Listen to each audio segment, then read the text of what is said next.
And welcome back to my channel. Today, this is part 2 of the video. How good was Wailord actually? Let's get into it.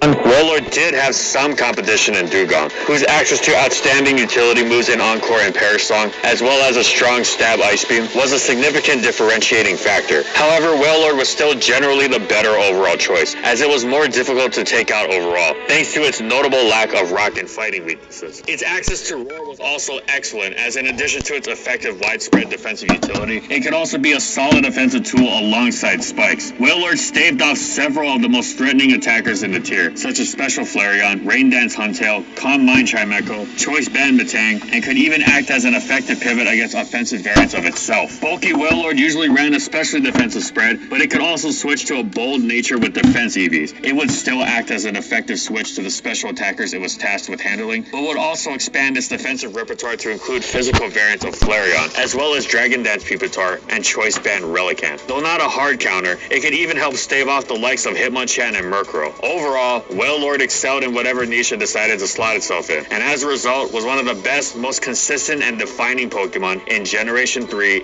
NU. Generation 4's new choice items seem to be an Arceus send for Wailord. Choice Specs would boost its water spout to terrifying levels of power, and Choice Scarf would make its water spout fast, meaning it probably hit twice, and would let it blow up on things more easily too. Sadly, Generation 4 also brought with it Stealth Rock, which, unlike Spikes, was on every team. The immense power creep brought on not just by more powerful boosting items, but also high base power moves and generally strong new Pokemon didn't help Wailord either, as it made it even more difficult for it to find switching opportunities. Unsurprisingly, it couldn't find any sort of niche in OU or UU, but sadly this time around it struggled in NU too. Now it wasn't outright bad, it still had a small niche, but it was immensely limited. It was the slowest choice scarf for a round by a long shot, so it struggled to clean through offensive teams late game, but it also struggled to dent opposing teams filled with the likes of Slowking, Vileplume, and Poliwrath. Its choice spec set could potentially be brutal, since it could bypass Stealth Rock early on by switching into the most common users in Regirock and Sandslash as they use rocks, then launch a fully powered Spout, but it was too reliant on prediction with coverage moves to make any sort of splash, since Spout didn't 2-hit KO even zero special defense Slowking, and the likes of Protect Regirock would scout its intentions easily as well. Plus, Wailord was nearly useless after that first switch in, thanks to its frailty and low speed. Some teams were potentially threatened by it, and Self-Destruct was a great tool to potentially bait and remove water resist, but it was immensely difficult to successfully execute. Wailord was far too specific, tough to use, and matcher reliant to be used more than once in a blue moon, and on that rare occasion it was used, it would reveal why it usually wasn't. Some players experimented with substitute sets to decent effect, but even those would lack all the coverage or toxic they needed to be consistent. So sadly, Generation 4 was tough on Wailord.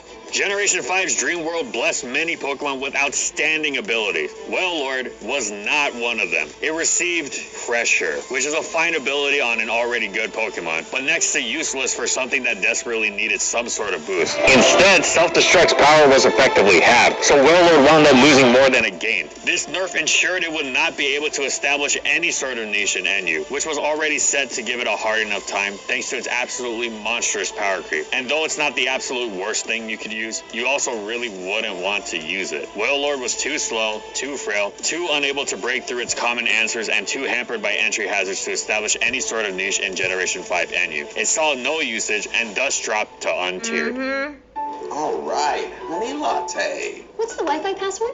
Oh, it's Hack Me. Are you serious?